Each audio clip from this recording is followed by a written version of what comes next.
Do you feel like your following on social media has helped with the ticket sales? I feel like my followers online, y'all could do better. Come out. Buy a ticket. I'm giving y'all free content on a daily basis. I mean, I'm flooding Facebook, YouTube. I'm giving you free content. You laugh and you tell me, oh, you so funny. Can I take a picture? When next time you take a picture with me, I'm gonna say, bitch, did you buy a ticket? If so, no photos. No photos till you invest in me like I'm investing in this content. Right. Period.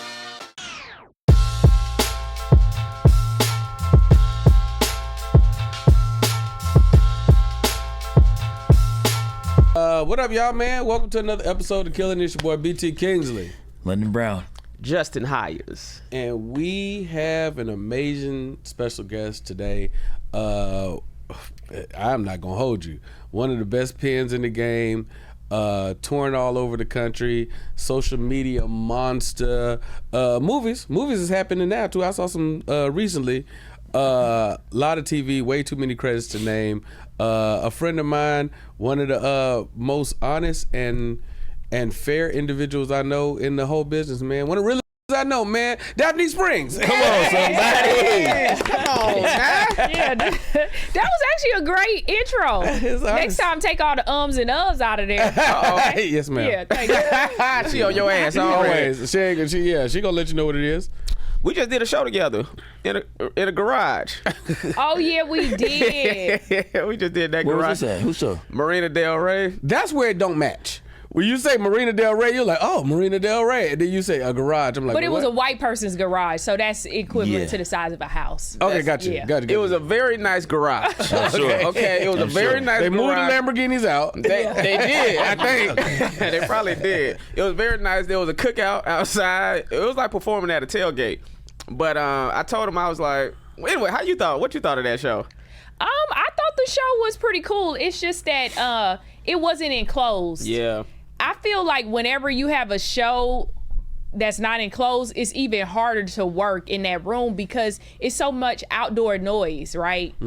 Some people there to focus, some people not. So if they would have just simply closed the garage door, we probably would have all died from like a heat overdose, but the show would have been better. Yeah, that's how, and I told the dude that booked it. Were we supposed to get paid for that show? I got paid in advance, but Okay, see, I'm these definitely- Negroes. See, that's how they got me there. They said, we paying you X amount of dollars. I said, oh, okay, I'll pull up. And then I was working out this morning. I was like, them ain't paying me. So I will be sending a text message today. Shout out to you. Let's talk about that. I feel like independent like comedy show promoters, you need to always get some money up front.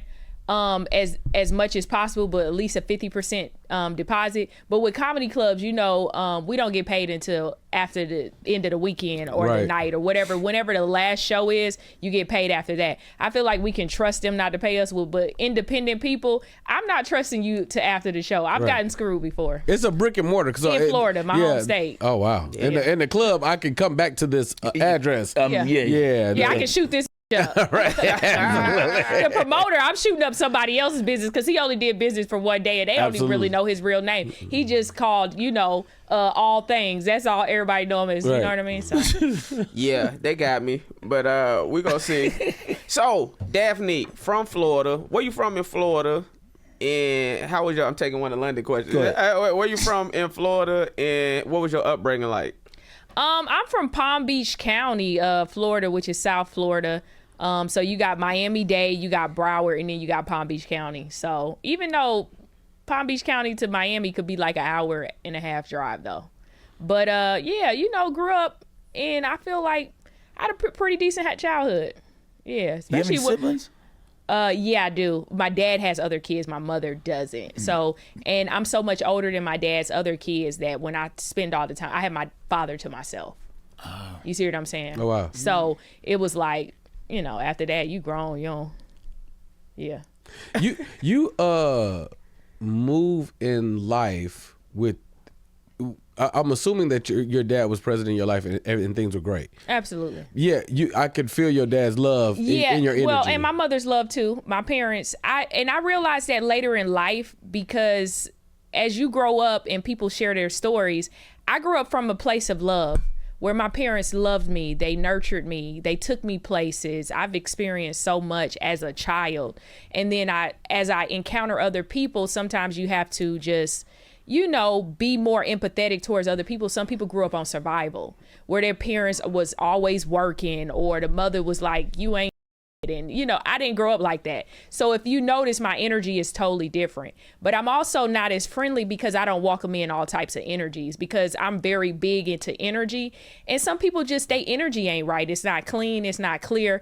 And I don't want to embody other people's negativity, if that makes sense. So a lot of people see me, they move, they think I'm mean. I'm not mean. I'm just reserving my energy for me and the things that I need to get done in life, and not taking on other people's energy. Because you'll be surprised how many people you meet, and then they whole life and all their trauma and childhood and relationships, they can put that on your spirit. Because I'm really big into STDs, which is they say, this is for somebody you have sex with, but like sexually transmitted demons. But you can also have like transmitted energies from other people.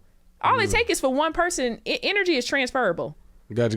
You could be like, I showed up 5 minutes late today. You could have simply said, you late. And then my attitude and my energy would have been like, well, I came, I'm not getting paid no thousands of dollars, you know? So energy is transferable like that. So if you can keep a positive energy stays positive, if that makes sense. But moment you encounter negative energy changes. Now, I do have a question, because this industry is all about relationships. Mm-hmm. Do you ever feel like you coming across as if you're not friendly may have hurt or hindered certain opportunities? I'm just going, I don't think of life like that. Mm-hmm. You know what I mean? So if it does, maybe it wasn't just meant to be for me. You know what I mean? So, you know, I mean, I think when I'm overly friendly, guys think that they have a possibility to have sex with me as a woman. So I can't be over friendly with men. I tried that period in my life, and then it's just like, then it's the touching. It's now when I act a certain way, you know that this is gonna be business. Does that make sense? Absolutely. That's a great. But when I have open energy, if I know you, I feel comfortable with you. You make me feel comfortable. I can trust you as another man in my life. Right. Then absolutely, I'm very open. But when it comes to that, if I haven't built that relationship, my energy is not gonna be open, because men think you wanna. And I don't. I just want to work. That is a great. So I don't have open energy towards men at all. That's a great transition for one of my questions was navigating the business, being a hilarious but also beautiful woman in the business. Because I don't know if these entities always existed, and if they have, I don't see that they reach the heights that they're reaching now. So like, how has that been for you? Because you are hilarious, you are killing it in your own way. You don't need nobody for. But at the same time, when you're dealing with these relationships, as people's perception is all over the place, how has it been for you? Yeah, but I believe, like, yeah, absolutely. You moving and maneuvering and stuff like that. But, you know, I just continue to work hard. And that's all I can do, is I can just continue to write my jokes. I can continue to work on my material. I can continue to post content, which I think is unlike any other time in history, whereas you could be a little more independent. But when people say, oh, you don't need anybody, we all need people. It's all people that help us. You know what I mean? Is it from me being on tour currently with Martin Lawrence, and then he's opening me up to his audience? It's so many people that's helping you. People help you every day. And so, you know, some of it is going to be significant. Some of it is going to be small, but it all like builds up. So that's just what I focus on. It's just the things that I can control. Do you feel that there are any friendships that you wish you would have let go a lot sooner than you did? Oh, absolutely. But at the end of the day, it's when you hold on to relationships, people always say, oh, you being used, that person using you. But your guys are using each other, because what moment in life, where are you at in that moment in life where you feel like you need to still nurture someone? You know what I mean? It's like when somebody's in a bad relationship. Oh, he using you, he asking you for money. But no, you're actually using him because your self-esteem is low. So once you build your self-esteem up, you'll no longer attract that type of energy in your life. Does that make sense? So it's something about me and something that's going on with me where I allow someone to use me. I allow someone to do that. And sometimes you at that period in life where you're gonna be used. And sometimes it's just a lesson. Yeah. So you just keep it moving. Go ahead. I was going. You said it real quick. You just breezed by it on tour with Martin Lawrence. You know what I'm saying? How did that come about? I met Martin years ago for the first time. It was at Red Lobster, and it was because of Billy Sly Williams. So he introduced me to Martin. So then Martin let me feature his shows with him and Melanie Camacho at the Comedy Store. And then when he went on tour, the first time, was y'all looking at the flyers, seeing all these comedians from across the country getting a little pissed? Am I the only one that get a little jealous when you see other comedians? You like, how this nigga get that? That's hilarious. You start running down they jokes like, this dude is trash. Like, who he know? And then it's Hollywood, so you're always going to say, who dick did he suck? People still sucking dick to get on? Yes, I'm sure that's a thing. I would suck a little dick if it would change my life, because we all done suck dick for free.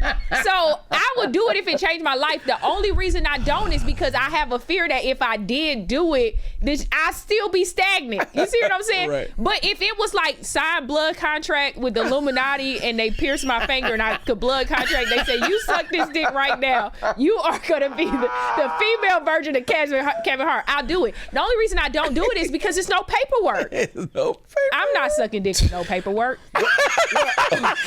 I'm with you. I used to have a joke about, I wish I could eat coochie to advance my career. Like, that ain't a thing that we can do. You know, but if there was more women of power, and she was like, if you give me a little sloppy toppy on the tip of the clit. Did you double down on the? I would buy knee pads. Yeah, Man, you would eat ass. I would definitely eat that. Yeah, you gotta do what you gotta do. You gotta do what you gotta do. So, and so how many shows have y'all done? I mean, so you done did like a gang of cities with Martin so far. Yeah, so it's a rotating lineup. Right. So I've done I think about probably like 14. I got the second most dates outside of Benji Brown. He from Florida too. Yeah, oh, hey, Benji so Brown. I love Benji on all the shows. Yeah. And then I think I got the second most, and then everybody else just filtered around the thing. So I mostly do the casino dates with him where it's like a 3-person show. I personally wanted to know, when did the comedy kick in? Like, were you always a funny kid, or was that something that you kind of discovered later on? People say I was, but I don't think, like, when you see me sometimes, y'all think I'm just like naturally in natural state hilarious. I mean, what you like just said It's hilarious. Yeah, what you just said. We on a podcast. But I think your natural freedom in how you speak lends to hilariousness, because it normally cuts through jargon of what civilians are doing. I think I'm just an asshole who be smiling. Right. And so you can't catch it. Right. Sometimes I'm like being serious as hell. And then, but if I smile, people be like, did she just tell me to shut up? I did.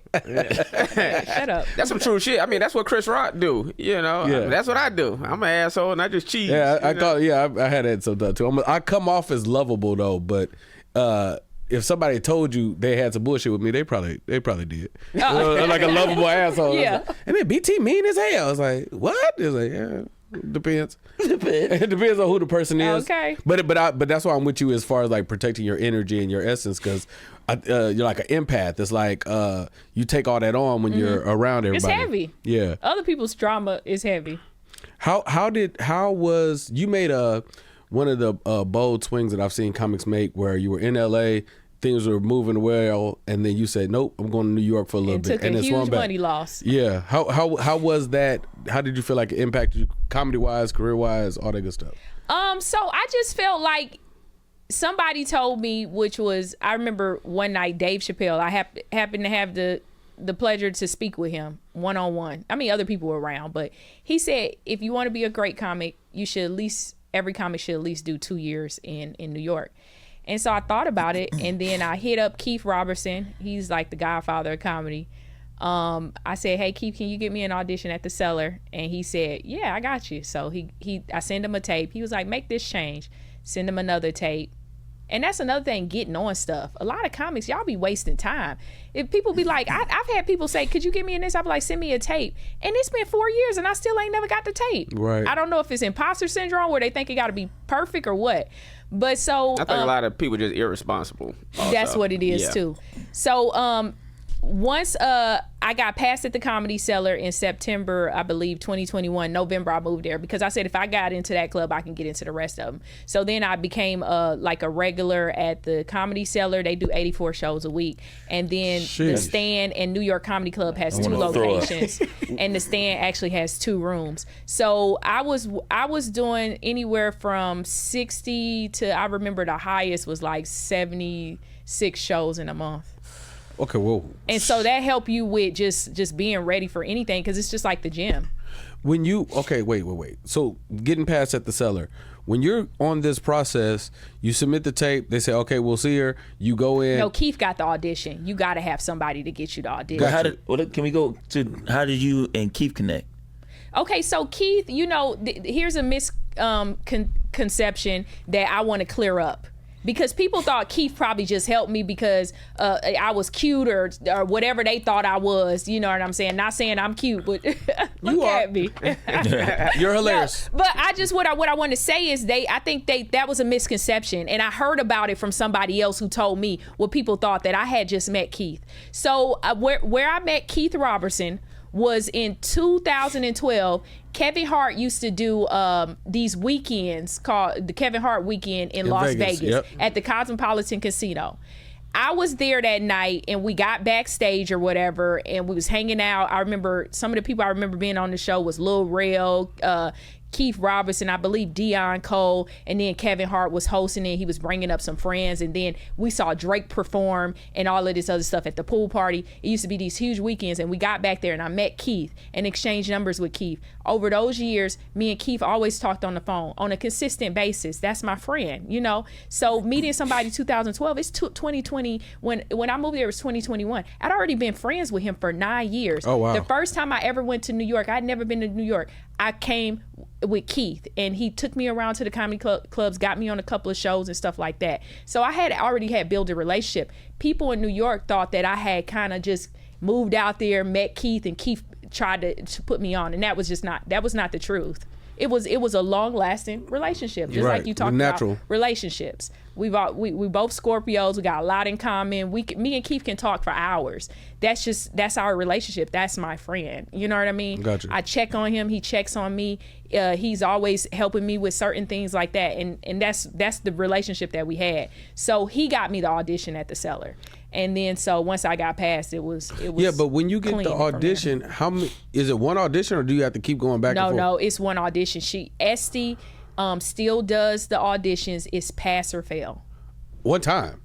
You get 5 minutes, but they put you in a great spot.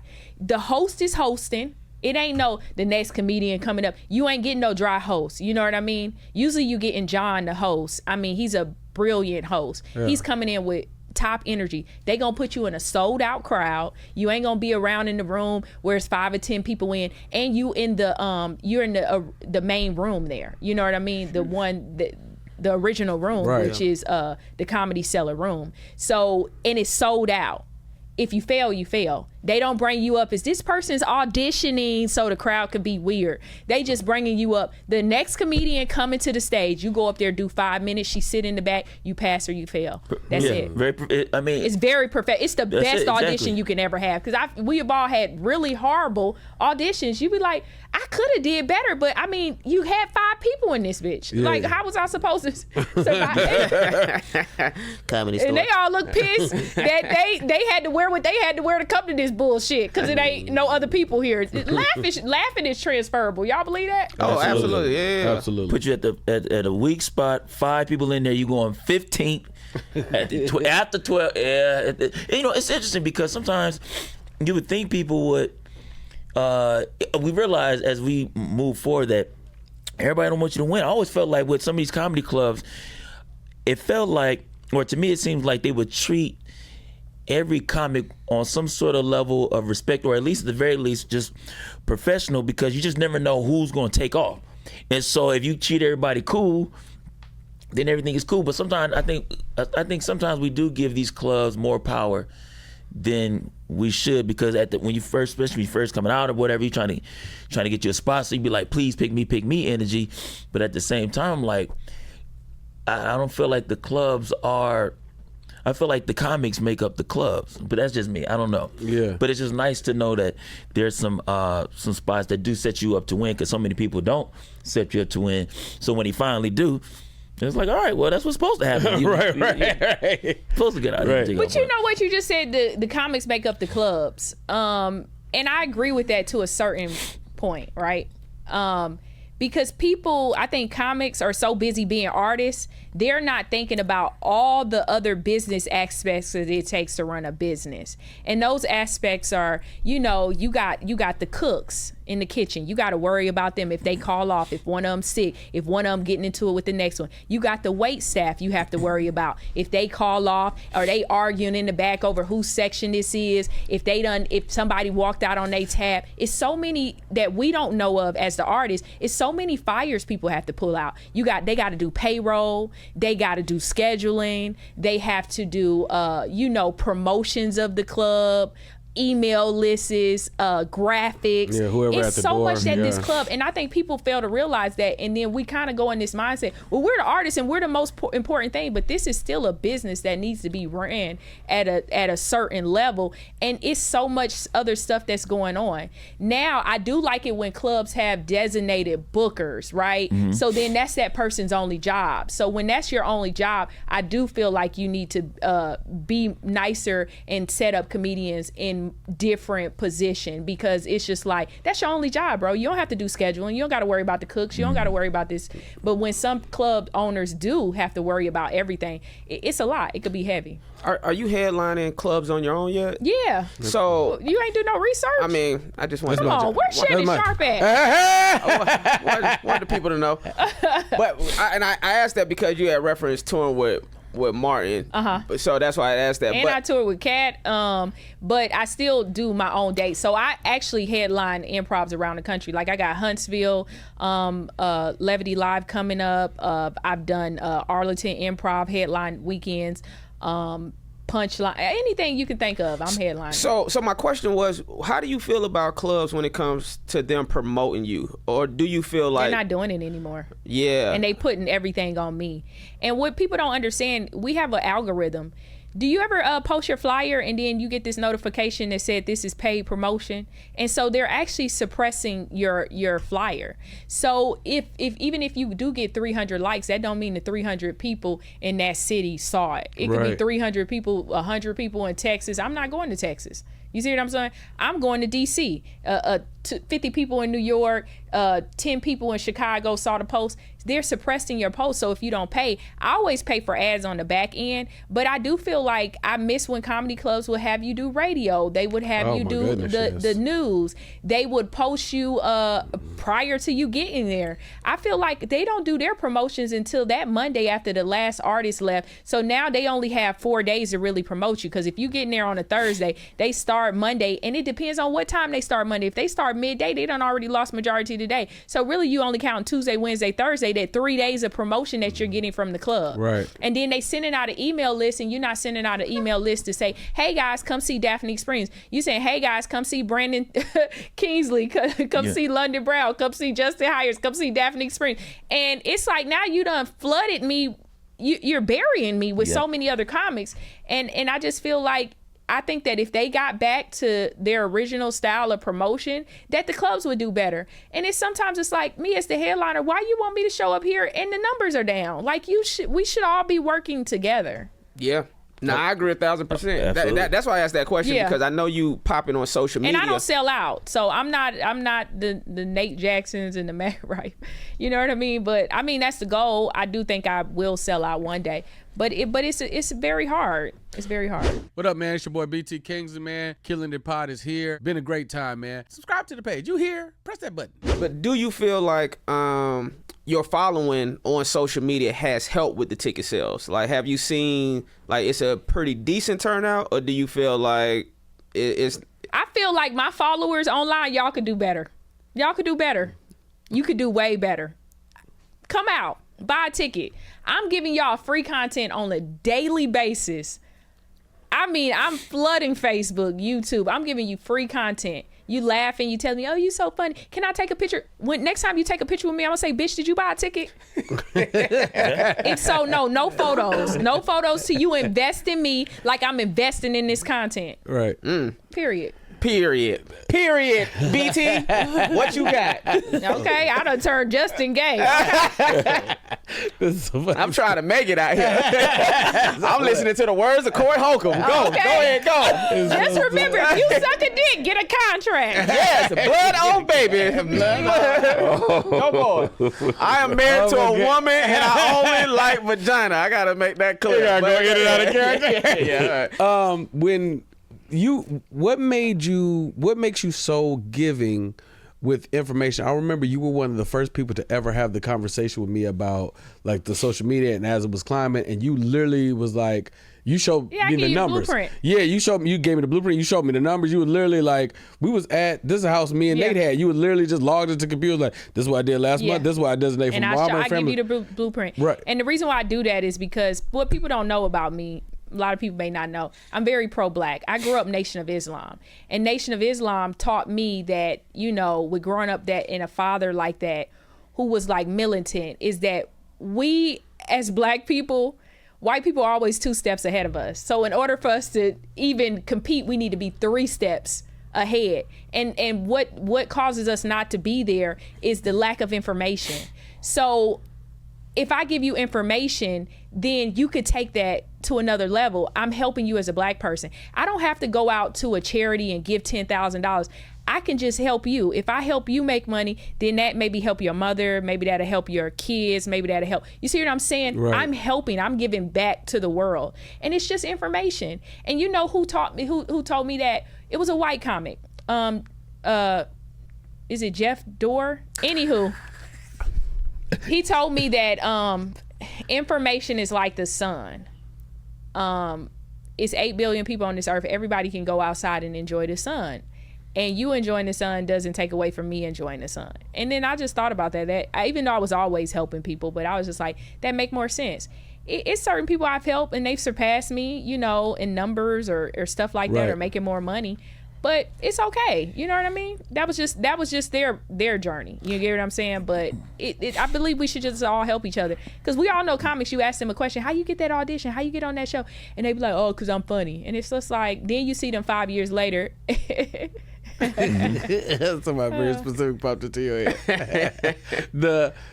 And they depressed. Yes. What happened on the back end? Okay, cool. Success is coming. Finances are coming from these different platforms, yada yada yada, and stuff that you're doing. In my brain, you're one of the people that I know do the business on the other side. Okay, cool. I might help here, invest here. Yeah. So, I ain't gonna talk about everything, but I got into the stock market. I learned those type of things. And also I always tell comedians too, make sure you get you a Roth RIA. Put something in investment, because we're not working a 9-to-5. We don't get 401ks and stuff like that in investment funds. You don't want to be older like some of these comics still working if don't have a retirement and stuff like that. At 65, you want to be able to be like, boom, every year I took $7,000 and put into a Roth RIA when I was in my 30s. Now I have a portfolio that has $900,000 to $1.3 million in it. And I could live. You see what I'm saying? Right. Because where's our Social Security come? Some comics still work jobs, but really, where's all that stuff gonna come from if you just doing this business the whole time? So yeah, those are certain things that I like to learn about. And I just tell people follow. I'm not a business professional. Like, I can't give you advice. I can only tell you the things that I know, and for you to just look into it or to follow those type of pages on Instagram. Like, I like to follow a lot of wealth pages. That's how I learn about stuff. Like, follow Afrotech, see what the new technology is for AI. Start using AI. We can use AI in what we're doing. Right. I learned how to do those little viral AI videos. Paid a girl for a course, and now I know how to do them. I haven't been doing them, but at least I know how to do them, so that if the time comes where me as a person is no longer good enough, I can go switch over to AI, and I have that skill. I have all that. So just constantly just trying to learn and be better. Like the other kind of pages, like the AI pages that are like... Yeah, the AI with the babies talking and stuff? Gotcha. Yeah. It's a girl that teach a whole course. She give you all the prompts. So everything else you just need to plug in of what your ideal is. You just copy, plug in, paste into Gemini, and you get the videos. Yeah, I'll be using that. What I want to know, when did you start posting on social media, and what made you start posting on social media when it came to your sketches? So I started doing Vine first. You remember Vine? Hell yeah. But we used to do Vine together. I used to come Absolutely. over you and Nate Jackson's house, and we used to do Vine together. So we used to do Vine together. Me and BT, we got a couple of Vines out there. Yeah, we got some great vines. But I didn't think Vine was gonna hit. Yeah, I don't think we know. I didn't see it coming. Yeah, because remember we used to Vine. Sometimes we would Vine with Simone Shepherd, Yep. King Badge, and Batch and everybody. and I believe it's another huge white female comic too. Yeah, she just. We did used to something shoot with Desi. her as well. Yeah, So God, I don't believe I can't remember. I her didn't name. think it was going to go anywhere, so I stopped because it used to take us sometimes 30 minutes to an Sheesh. hour and a For a half to 7-second shoot video. Yep. And so I was like, this shit ain't going nowhere because it was so new. So I just stopped and I focused on stand up. That was probably 2012 when we was doing that, maybe 2013. Right. Yeah. And then I started back social media 2017. And then that's when I went full throttle. And a lot of people don't know I didn't start gaining success from sketches. I started doing it from rants. So I used to rant. Like one of my things is I'm not dating a man in his 30s with potential. And that went viral. That made radio stations all over the country. That's how I built my first 100,000. But then I didn't see that as being monetizable. And then so when I screen tested for SNL, that's when I just started doing the sketches more and more and more. We gotta circle the block on that. Now wait a minute. When you screen tested for SNL, and how was that? It was an amazing experience. I didn't get picked. But it was an amazing experience. They fly you out there to New York and everything. And so it was pretty cool. What year? 2018. Was that when they was doing their search for a woman, for a black female comedian? Or that was a different time? Because I remember like Tiffany Haddish and Brisha Webb. Like, No, I wasn't in that batch. Okay. I think that was before me. But the year I went on, they had already had the other black girl who had the fro. Her name starts with an S. I'm sorry, I can't remember Is it that right now. Sheer? Yeah, yep. Yeah. She was already on the show. Got it. But I think she had left. So it was me who auditioned as black women was me and Ego. And Ego's been on there for 7 years. She just left. Gotcha. What were you doing before you decided to do stand-up? What was that like for you? So I was in college and I had 10 credits short of a chemistry degree before I dropped out. So I used to also cocktail waitress. So I used to be a cocktail server first. I started doing cocktail serving at MGM Grand Detroit. Wow. Yeah, I was a cocktail server because in Detroit, you could be a Detroit. cocktail server at 18, even though you can't legally drink. So I was a cocktail server there from 18 to 21. I went to Eastern Michigan University. Then I transferred and went back home to Florida, to Florida Atlantic University. And I was working at the Coconut Creek Casino. And I was trying to save up my money because I knew I wanted to move in LA. I did an internship at a pharmaceutical company and one for the city of Highland, which is one of the richest cities in the country because it's only 3 miles long and it's beachfront in South Florida, in Palm Beach County. And they don't have nothing else, just all these huge, it's expensive over there. So I did that. I didn't really like it. I didn't like it. And I said, I just want something else. And I wish I could remember this man's name. But it was this older white man. He was Jewish and he was in his 50s. And he would come to the Coconut Creek Casino and he would play the slots because we only had slot machines and we only had poker tables. Poker tables was on the second floor. I didn't work the poker room like that, maybe every once in a while, but I used to work the slots. So you go through the slots, people gambling all day, you just serve them drinks. And he would give me $500 for a cup of coffee. And I would just sit there and just say, hey, how you doing? He was a man of little words. He didn't speak much. Just say, I'm doing good. And he would give me five $100 bills folded up. And when I would take his, give him his coffee, he would take it and give me the money. In 3 weeks, I had $5,000. And I said, this is my time to leave. So I that semester of college was over. I had 10 credits left. So I really only had one more semester. And I was like, nah, I gotta go. Because anything could happen. Right. Woo, man. Did you know anybody when you moved out here? Yeah, my mother is from Los Angeles. Oh, okay. Yeah, so my grandmother, I've been coming to LA, even some of my baby pictures is Los Angeles. So my mother's from here. My grandmother lived in Inglewood for over, she said she first moved out here in the 60s. So, but she's still alive because I said she just moved to Vegas. But yeah, so when I first moved here, I had $10,000 saved up, and my grandmother had a 2-bedroom apartment, and she was taking care of my little cousin. And she moved back with her mother. So she had a twin size bed in there. She said, baby, it's a second room here with a twin size bed. And I went in and I just slept on that bed. She said, I think only thing you need is a little TV. So I went and bought me a little 32-inch TV. And man, I just hit the ground running. This is what I want to know, because... So I moved out here with a goddamn plan. Because I meet so many people, it's like, I lived in my car. I only had $500 to my name. I can't live life like that. I can't live life in a struggle like that. I can't live life to where, damn, I might have to sell pussy. Like, I can't live life at that level at all. I came with a goddamn $10,000, a place to stay, Right. and family here. Okay?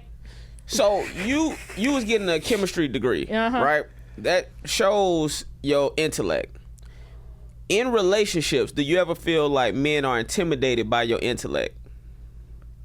I feel like nowadays, because I used to get way more like, it was easier to get into relationships when I was younger, but now as you have success in a certain lifestyle, it's a little tougher. Or maybe I'm just an asshole. I don't know.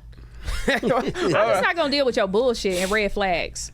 You can see red flags early. Most of us end up in a toxic relationship because we ignored the red flags. But them red flags be red flagging. You can see a red flag first date out. Yeah.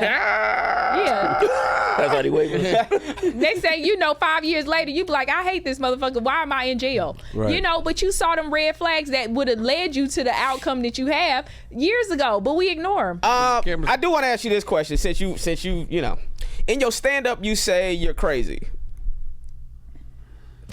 When did you come to that realization? Or is it a joke, or do you think there's some truth behind it? Yeah, some truth behind it. I just don't like people playing in my face. That makes that really gets up under my skin. If you lying and I know you lying, ooh. Right. I have guns, and every day I just be like, leave them locked up. Follow the rules. I love the plural. Okay. Like, I would be a mass shooter if I could just line up a whole bunch of people in a room that I don't like and shoot. But I just can't shoot random people. All right, and this is when we go to our phone. What's the next question? We done right here. To fucking ask. Well, I gotta go for that. Your relationship views are very specific and add in your humor. Is that what led to the tonight's conversation appearance? I think so. Yeah. Yeah. How was that? Yeah, how was that? It was a great experience, absolutely. And just, you know, I'm also a comedic relief there too, just so everything isn't like all therapeutic and serious. I know how to come in relationship talk and just make it funny, dip in, dip out. But also why other people that were on the show can keep it serious and grounded. You see what I'm saying? Gotcha. Where do you write from? I told you the other day you had this bit that I was like, this is brilliant. And now you know when a comedian have a joke and everybody's like, because it's there, but for them to get there and the way you set it up, I was like, when you did it, my brain said, like all your comedian synapses starts going off, and I'm like, yo, listen. And that's not the only one. I want to talk about the Hulu special, but is the situation with the vacation, is that joke on the Hulu special? No. Oh God! I couldn't repeat any material that was on the special. The Hulu special was actually kind of tough because that's where all the experience from New York came in, because I was able to, because New York you actually get your tapes. For free.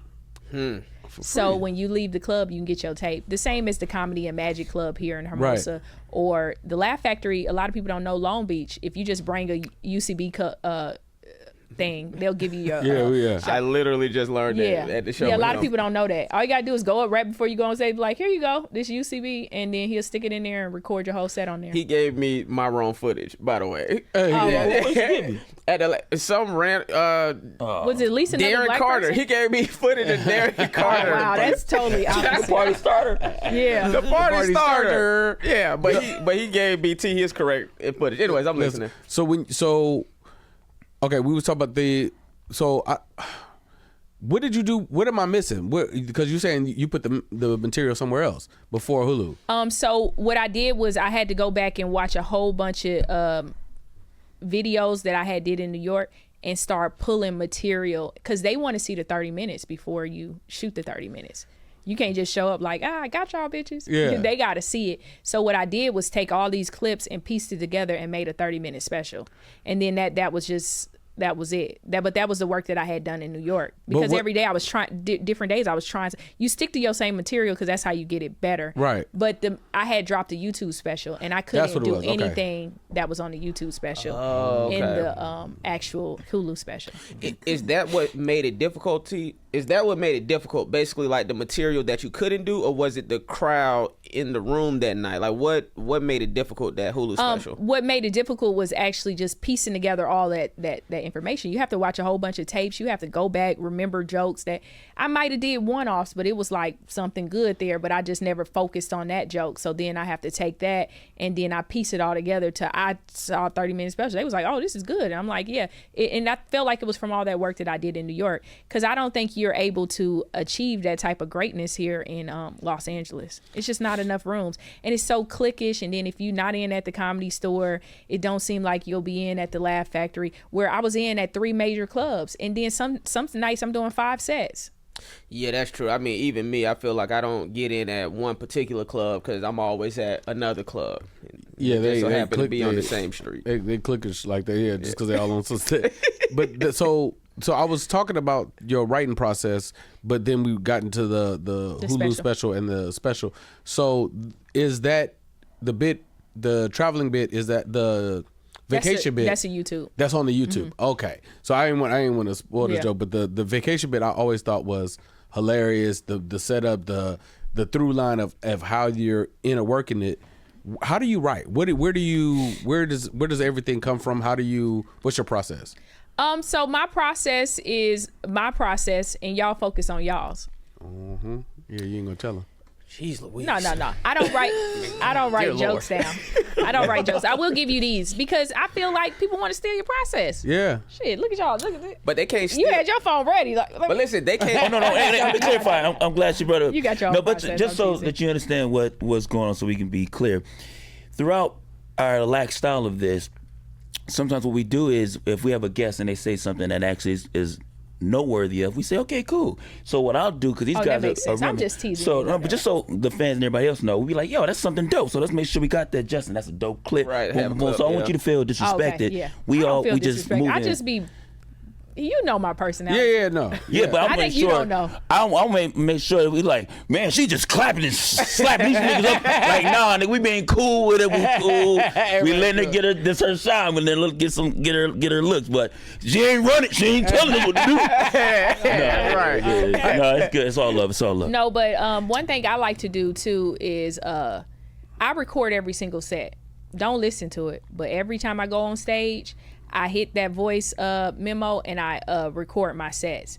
Now, if I ever need something, what I do is my process is sometimes I have to visually see stuff written on paper, but I won't never write jokes out. So what I do is I'll take the audio, take that over to rev.com, and I drop that in there, have somebody transcribe it. They now have AI transcripts where you can take a 15-20 minute set and transcribe that in AI for about like $2.25. A human one is usually $1 per minute, but I transcribe it and sometimes I can look at it and then I can take out the fat. But that's been my process. But I know people that used to carry around notebooks and they write. If I do write anything, it's in my phone and it's just a premise. So boom, I may think of a beginning, middle, end of that joke or where I want it to land and where I want it to start, and then I'll just go on stage and I'll just rant about it, and then I can clean it up after rants.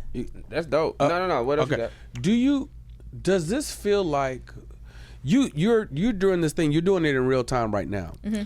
We're talking about this thing, artistic and creative and so on and so forth. But then your your analytical comes in and breaks it down in a very specific way. Do you feel like that's like one of your like superpowers as far as like the business parts of it go? Like we was talking about creatively writing jokes.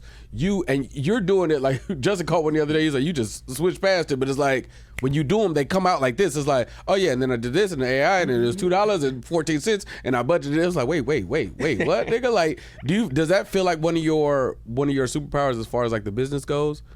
I would think so. It's just like I feel like a lot of comedians just aren't business savvy. And somebody told me recently, an industry person, they said, I like you because you respond to emails.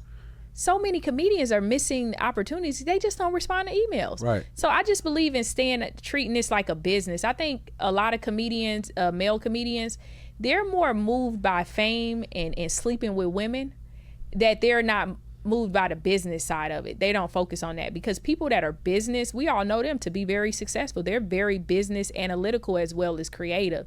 But how many people do we know that are like super funny, but they business just, you be like, bruh, is you retarded? They brought back retarded, right? I don't know, but you definitely canceled. Let's get to our last. let's get to the word came No, we back. don't play that shit on this show. Like you around here with your red flags and whatnot. Kill it or let live. We got a game on this show called Kill It. Okay. I'm joking. We got a game on this show called Kill It or Let Live. Basically, I'm gonna throw out a topic and you gonna say whether we should kill it or let it live. It's all good. All right. Black men dating white women. Let it live. Oh, that's The surprising. reason why I say that is because y'all just creating black babies. Our numbers are down. That's Black smart. American numbers are down. Our birth rate is down, y'all. So yeah, keep sleeping with Ashely, Mingly, Maria, and keep making them little black babies. That'd be an interesting case study. I wonder how often black men are asking other races to abort them babies. Say that again. So, because if the numbers are down, that means because probably abortion. Abortion is the number one reason I feel like in the black community that the numbers are down. Yeah. Right. So I wonder how often a black man is getting a white girl pregnant. But you got to abort that baby. Oh, I mean, yeah. Yeah. I mean, I'm sure wonder how often that's her happening. white father is thinking the same thing. You gotta abort that baby. Kill it or let live.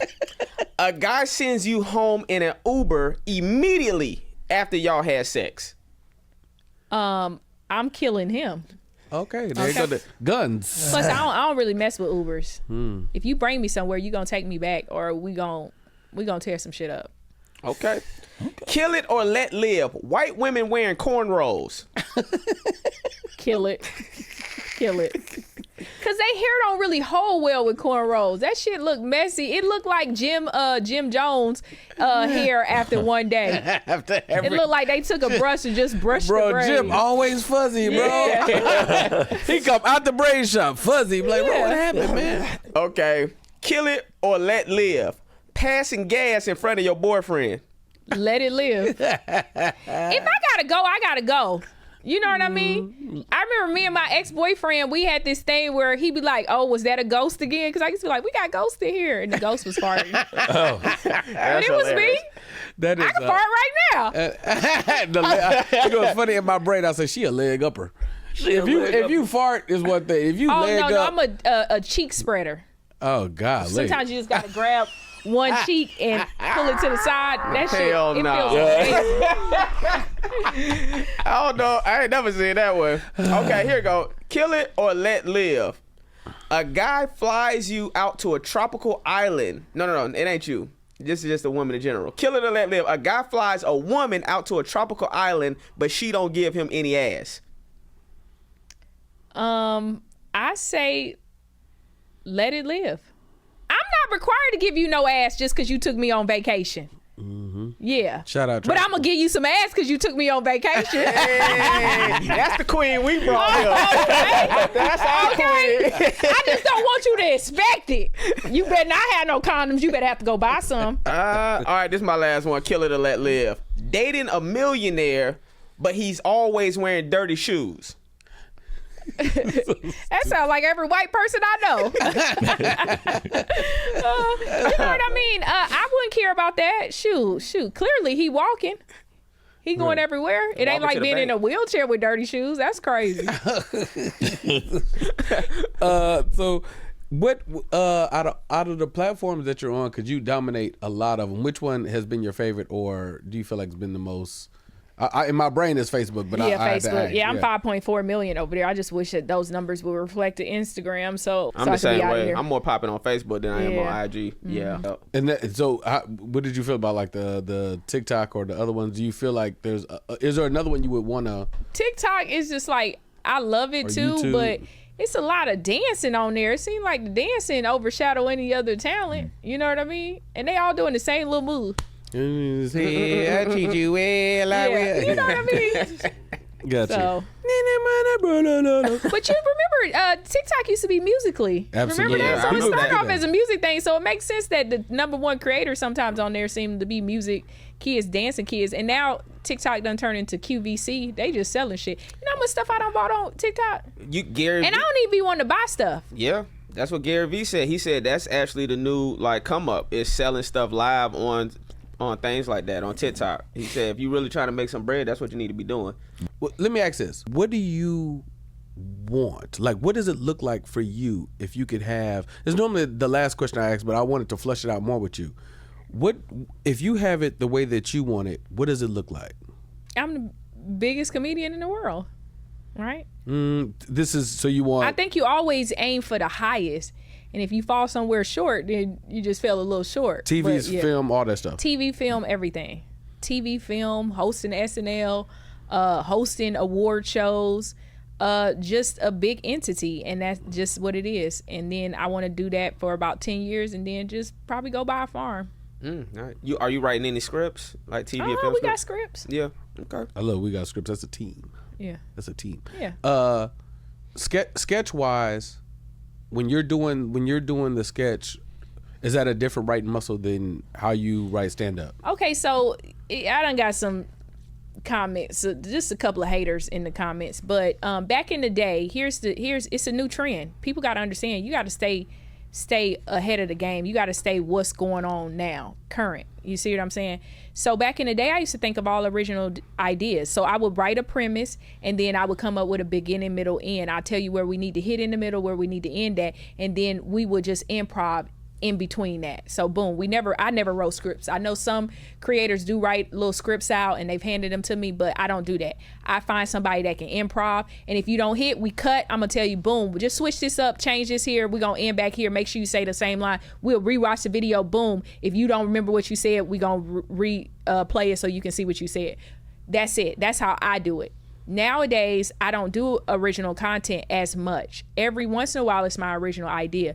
It's trends. You watch other people's sketches and you do a variation of that, and you just switch it up and make it your own. And that's what's popular. People do it to me, I do it to other people. And people say, I've had one girl in the comments, you stole this sketch from them. And I'm like, you don't even know if they're the original creator. It's kind of like the dances, because the person that I had, she accused me of taking it from, and I'm cool if it was your idea and you come to me directly. But girl, you are OnlyFans girl that was in the video walking by coming to check me, bitch. Send the original creators, because the day they come over here, we gonna get to the bottom of it, if it was even their idea, because you think it was and it might have not been, because why I saw it was on the Asian creators page. Oh wow. And then but come to find out, it's on this white couple's page. So who started it? And everybody's doing a variation of stuff like that. And I've seen stuff and I like it. Somebody did one of my original ideas the other day, and I just went to somebody else, tagged me in it. I went and I liked it, and I put laugh out loud. Good luck. You see what I'm saying? Right. But I don't spend my time just thinking of original content all the time. And somebody recently, a comedian, asked me about that, and I was very honest about it. I'm just being honest with you, I can write original material, but why waste all my time? I gotta cut videos. I gotta send stuff to an editor. I actually have people that work for me. I have to delegate the work. I have to make sure the work is right. I have to go back and forth. I don't got time to be thinking of original ideas as much as I was when I was hungry and creative when I first started. So now, if I see a trend, I'll be like, okay, cool. We could take that and we could just change it up a bit. And people do it to me. Sometimes I know them, sometimes I don't. Cool. But if you have a problem with it, just come to me directly. And if you want to settle it, we could settle it. You see what I'm saying? I'm not gonna give you no money, but I'll just be like, well, okay, if you don't want me to have it, cool. But you better not do it to nobody else, because then I'm on your ass. Right. But I think they're called trends now, and it's the same thing with the dances and stuff like that. One person, I don't know who did this. Was it Chris Brown who started? Was it some kid in Ohio who started? Was it some kid in Malaysia that started it? You don't know, you know. And it's just the current time. And somebody was like, what if you do jokes like that? And I was like, I've had people like bite off of me. You get what I'm saying? I just continue to write more jokes. And I just think you just put your shit out there. So many comedians are hoarding their content and their jokes. Even if you go to a city and you do them again, people want to hear it. Yeah. I mean, not for 10 years straight, but like, you get what I'm saying? Yeah. I feel you. I have to ask this. So I know when you're doing, you work with a lot of same people that you feel the most comfortable with, specifically for a sketch. What is it like moving in the business, like from that perspective, like as a boss? Do you feel like your voice is clearly being heard because things are coming out like you want, but is that ever a struggle when you have to just being a woman and just saying what it is, being a black woman at that? Yeah, I had an issue with somebody that works with me, and they didn't. I guess they felt I didn't pay them fast enough. And they were pillow talking with some girl they was just messing with. She came and told me everything. He said that, she didn't pay me and was talking negatively on me. And I normally pay him within 30, I would say within like 24 to 48 hours. But it was pushing 3 days. I think we was on the third day. And all he had to do was just text me. I was like, you being passive aggressive talking about me, just text me and ask me for the money. So sometimes I'm traveling on the road, I'm doing this. Sometimes I forget. And then, but here's the thing. I employ you in the state of California. You show up on my taxes. State-wise, I have 30 days to pay you. Yeah, when the invoice goes through, yeah. I spoil you by paying you within 24 to 48 hours. I'm doing you a favor. I don't owe you that. State law, 30 days, right? They can't even say, you go to the state and say something, they can't even say shit to me for 30 days. But you talk bad about me. And then I remember telling another creator that's a friend, she was like, get rid of him. And I said, no, I don't do business like that. He does the work well. Here's the thing. He talked about me to the girl. The girl said it. I thought it was nasty. I said something to him about it. He apologized and said she made it into something it wasn't. But here's the thing. That's business. How many times I told her, I said, you're thinking in the mindset of a creator of get rid of this person because they said something that I didn't like. And I don't think like that. I think in corporate. How many times have you worked a job and don't like your boss? You still gonna show up? Or what if you a boss and the employees don't like you? You still gonna show up? Long as you do the work, and that's the only thing I care about is the work, and you do it right, I'm gonna keep you employed. I don't care if you like me. That's your issue. You see what I'm saying? Do you get paid? Do you show up? You see what I'm saying? Do you do the work? Right. I'm not gonna think from an emotional stance. And I think some people do that, and they lose relationships of being all podcast hosts because this person said this. He said that I was over talking in the podcast. I'm not showing up, and that's emotional. Boom. How do we work towards not over talking? You see what I'm saying? And I'm not saying this is an issue here, but you get what I'm saying. I'm just using an example. No, I told you one of the realest nigga I know. Yeah, so with that being said, is how do you make things work from a business standpoint instead of an emotional standpoint? And I think when you do that, shit fall apart. And I'm not gonna let my shit fall apart. Cause then I gotta go out here, I gotta find somebody that's way more energy now. And if they don't do it right, or I gotta coach them, I've already trained you to do what I like. And you do that well. You just was talking shit about me and didn't think I would hear. Keep my name out your mouth is what I said. Yeah, you definitely shouldn't be talking about your employer to some rando But we chick. all do. Yeah, I mean, yeah. How many times? Because even it was a bitch in here, like the comedy clubs. We just talk shit about them loosely to be like, they not promoting that. It's human nature to talk shit. Right. He just got so spoiled that of payment instead of just reaching out and just being like, hey, is everything okay? Could you pay me? Yeah, I need my money. You see the business thing I was talking about. It was like we was talking about the payment thing. It was like, hey, state law said da da da. I know, right? It's Yeah. like just that information's just there. It's just like it's there and it's on the. It feels very valuable to have that much information in your head at all times. And it's crazy. We only using 10% of our brain. They said we're not even using. What if we could use like 100% of our brain? I believe we could fly. Not like wings, but we could glide. You see people glide all the time. Parquet, you ever seen somebody jump from one pole to another? That's flying. Yeah, I feel you on that. I feel like that even with like energy I feel like I could read my wife's mind sometimes. Like if you in a relationship with somebody for a long period of time, you could just look at each other and you know what each other are thinking. So I do feel like if we was able to tap into that extra stuff, that and you extra tapping brain into it, we just tapping into these phones more. Technology takes you away. It's more controlling. It actually, we think it's making us smaller, but it's actually helping the masses more because it's controlling us. Because if we could tap into our natural abilities, I mean, we are so powerful. What you mean helping the masses? It's the masses are controlling us through the phones and through technology. It's very controlling. Whereas if they dropped us off in the jungle, we'll figure out how to survive. Like that's the brain. Like, okay, we gotta get out of here. We gotta figure out this plane just crashed. We got a broken arm. We gonna find some leaves. You start to work at a different thing. But when you can just rely on technology, it kind of makes you more of a slave. Does that make sense? Do you like social media? I know you on there because you have to be, but do you enjoy it? That's actually a good question. Do I enjoy social media? Or is it perhaps just a tool of business? That's definitely what it is for me. I really don't. Yeah, I think it may just be a tool of business. Cause some days social media can be dark. Yeah. Yeah. Well, one day you go in there, everybody hates you. Everybody hate an idea that you did or something like that. It could be dark. How you deal with that? Like online negativity? Block.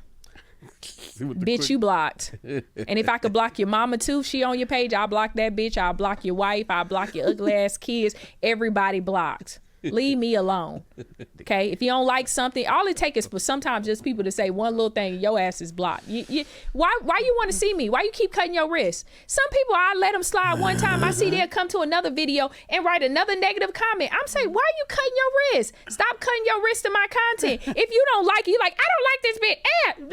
Live. Go find another page. Right. Block me. Because that's what people fail to realize. If you don't like a creator, instead of writing, I'm sick of seeing your stuff, block that creator, then they stuff won't show up to you in your algorithm no more. You keep watching the full video, commenting, the algorithm think you love me. And you do, bitch. You do.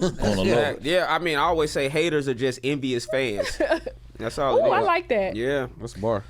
You had a top 5 cities to perform in. Top 5 cities to perform in, I would say, would be DC. Okay. I love DC. Yeah, that's a good market. New York. Yeah.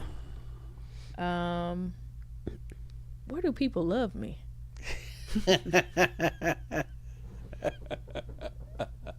DC, New York, and I say the other 3s is wherever I can get a check at. You know where the money is? Has a comedy touring money been as lucrative as the socials? Well, not. If so, I wouldn't have been able. I wouldn't even came today. I would have still been in the bed, living a good life. Let me rephrase that. Being fed grapes. I know. I don't want to give hard numbers. I remember your same way I had with you, Justin, as far as like how I see network money. That's the same thing I have for Daphnique. As far as when I think of Facebook money, I think of you specifically because that's one of the numbers compared to some of these people. Yeah, when I saw the number, I was like, "What?" I remember sitting there like he thought I was making more money for Rush Hour than I really was. He was like, he was making $50,000 an episode. I was like, I was not making $50,000 not on Rush Hour. Not MacGyver. Okay. MacGyver, I was getting that check. That's why they canceled the show. That's enough of this. We paying these Negroes too much money. We got to cancel this. Like, okay. Get that Seinfeld bread. So I guess since I shot early, let me ask this then in the closing. I feel like you have momentum of the city, and that's kind of what the show with Bases is. It's like when you're killing it, when you have momentum of the industry, you either have it, you had it, or you're about to have it. Can you kind of perceive what's coming? Not like, okay, I'm pretty sure you're having conversations and all that good stuff, but can you kind of see where things are going? And when you get it out the mud, it feels like the love is different. Do you feel like the industry has caught up to where you are? No, not yet. And if they never do, I'll be okay. That's 'cause She go get that bread. she got a whole business plan. She go get that bread. Yeah. I think I'm the type of person that I could be successful in other things as well. You get what I'm saying? Yeah. So just whatever I put my primary focus in. But I'm living in my purpose. And when you live in your purpose and you're where you meant to be, then things will fall into order. Well, cool. You got anything coming up? Let people know your socials. Yeah, make sure y'all follow me on, go to my website for all my socials. I'll tell people I want to see you the one-stop shop, imdsprings.com. You can find out about some shows, buy some merch. Get that merch. I'll ship it to you in about 6 months, but you'll get it. Get that And merch. if you are an employee, she'll pay you within them 30 days. Remember that. Hey, give it up for the one and only Daphnique Daphnique Spring. Yeah, baby. Yeah.